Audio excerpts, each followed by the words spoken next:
গুরুত্বপূর্ণ কিছু খবর নিয়ে ভয়েস অব আমেরিকার ওয়াশিংটন স্টুডিও থেকে VOA 60-তে সবাইকে আমন্ত্রণ জানাচ্ছি। আমি সেলিম হোসেন।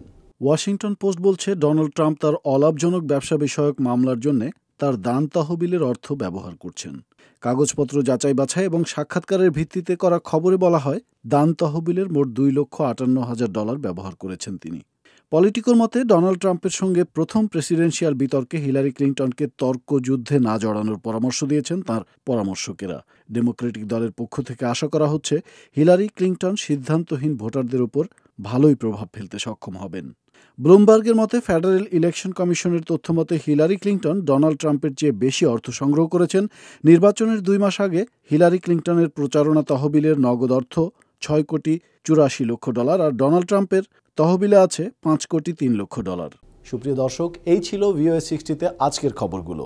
সঙ্গে থাকার জন্য আবারও ধন্যবাদ।